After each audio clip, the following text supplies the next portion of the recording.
Hello guys, welcome to our YouTube channel Banga Bharta. জয় বজরংবলী। কেমন আছো সবাই? কালী পুজো কেমন কাটাচ্ছ? আমি কিন্তু দারুণ কাটাচ্ছি। তো চলো তোমাদের সাথে আজকে আমার কালী পুজোর দিনের ব্লগটা শেয়ার করি। দেখো, সকাল হতে দেরি আর মিস্ত্রি কাকুরা চলে এসেছে, আর মিস্ত্রি কাকুরা শুরু করে দিয়েছে তাদের কাজ।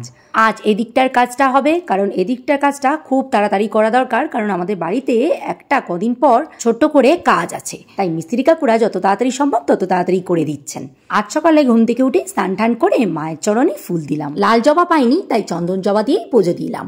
এরপর সোজা চলে এসেছি রান্নাঘরে। আজকে নিরামিষ আমাদের, আর তার সাথে বাড়িতে কয়েকজন গেস্ট আসার কথা আছে। তো দেখো, মা সবকিছু কাটাকুটি করে রেডি করে দিয়েছে। আজ হবে ফ্রাইড রাইস আর পনির। তো আমি প্রথমে ফ্রাইড রাইসের ভেজিটেবলস গুলো ভেজে নিলাম, এরপর পনিরটা হালকা করে ভেজে নিচ্ছি। আর এদিকে মামকে দেখো, একটা গাজর নিয়ে খরগোশের মতন কুটকুট করে কেমন খাচ্ছে। মা, খরগোশ? তুমি খরগোশ নাকি? যেহেতু আমাদের এখানে একদম বাড়ির সামনে জোরে মাইক বাজছে, তাই রিয়েল ভয়েসগুলো দিতে পারছি না।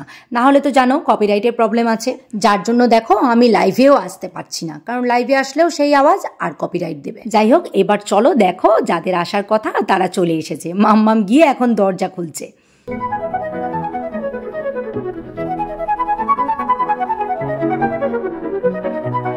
এনারা হচ্ছেন আমার বড় মাসি লিলি দিদি আর বৌমনি, আর দাদাও এসেছে। দাদা ওই যে গাড়ি পার্কিং করছে। তো আমার যেহেতু রান্না অর্ধেক হয়েছে, তাই মাসিদের বসিয়ে আমি এখন আবার রান্নাঘরে চলে আসলাম। মা ফ্রাইড রাইসের চালটা নামিয়ে দিয়েছিল, আর আমি এখন ফ্রাইড রাইসটা একদম করে নিচ্ছি। আর এদিকে পনিরের মশলাটা কষে গেছে থেকে পনিরের ঝোল দিয়ে তারপর লিলিদিকে নিয়ে আসলাম আমাদের ছাদটা দেখাতে। আমাদের ছাদটা তো হয়ে গেছে, আর লিলি দিদি এইগুলো কিছুই দেখেনি। আসলে যারা যারা আমার পুরোনো ভিডিও দেখেছো তারা তো জানোই যে আমাদের এই নতুন করে সিঁড়িটা হচ্ছে। বড় মাসি যেহেতু ছাদে উঠতে পারবে না, আর বৌমনি তো দেখেইছে, তাই লিলিদিকে দেখিয়ে দিলাম সবকিছু। তো এইদিকে দেখো আমার রান্না হয়ে গেছে, আর বড় মাসি আর লিলিদিকে এখন মামামের ওই মা কালীর ভিডিওটা দেখাচ্ছি। বড় মাসি আর লিলিদি তো দেখেই অবাক। আর যাই হোক, তোমরা যদি না দেখে থাকো এই মা কালীর ভিডিওটা মামামের, তাহলে যাও গিয়ে দেখে আসো। আর শুধু দেখলে হবে না কিন্তু, কমেন্ট কিন্তু অবশ্যই করতে হবে। যেহেতু কালী পুজো চলছে আর সব জায়গায় নো এন্ট্রি হয়ে যাবে, তাই দাদা খুব তাড়াতাড়ি করছিল, তাই মা সবাইকে খেতে দিয়ে দিল। আর এদিকে আবার সবার খাওয়া দেখে মাম্মামেরও খিদে পেয়ে গেছে, তাই মাম্মা বলছে আমি থালায় খাবো না, আমিও কিন্তু আজকে পাতাই খাবো। তাই এই যে ওকে দিয়ে দিলাম খেতে, ও খাওয়া দাওয়া করছে। আর এইদিকে আমার ভাইপো ভাইজিদের আনতে বলেছিলাম দাদাকে, এবার ওরা একটা অসুবিধার জন্য আসতে পারেনি, তাই দেখো ওদের জন্য আর আমার মামা বাড়ির জন্য একটু বেড়ে ফ্রাইড রাইস আর পনির দিয়ে দিচ্ছি।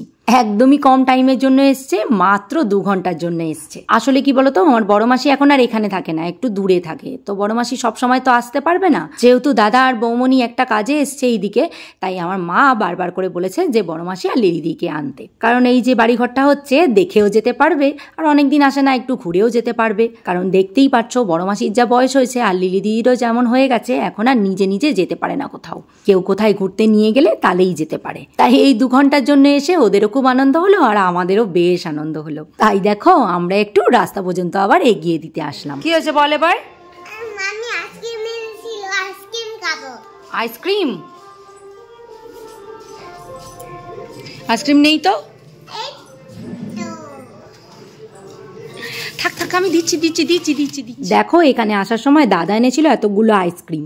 এখন আইসক্রিমটা ফ্রিজে ঢুকিয়ে রেখেছি, ও ঠিক দেখেছে। এখন এবার মাম্মাম আইসক্রিম খাবে। আর আইসক্রিম আমরা তো জানোই কেউ খাই না, সবারই ঠান্ডার প্রবলেম, না হলে গলার প্রবলেম। তাই দেখো এখন মাম্মামকে একটা আইসক্রিম বের করে দিলাম, আর পাপাকে এখন জোর করে একটা দিলাম, যে পাপাকে বললাম যে তুমিও খাও, না হলে এই আইসক্রিমগুলো কি করবো, নষ্ট তো হয়ে যাবে। তাই এই দেখো মাম্মামের আইসক্রিম খাওয়ার ধুম দেখো। ওরে বাপরে বাপ, আইসক্রিম পেলে আর কিচ্ছুটি চাই না। দেখি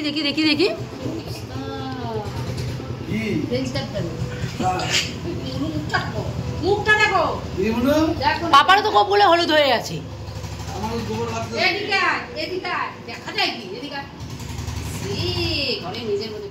তো এরপর আমি আর মা বসলাম খেতে। খাওয়া দাওয়া করে একটু ঘুম দেবো, কারণ সন্ধ্যাবেলা তো আবার একটু ঠাকুর দেখতে বেরোতেই হবে। তো কালী পুজোর সন্ধ্যার ভিডিওটা নেক্সট ভিডিওতে দেখতে পারবে। তো আজকে তাহলে এখানেই শেষ করি, দেখা হচ্ছে আবার কাল। টাটা, জয় শ্রীরাম।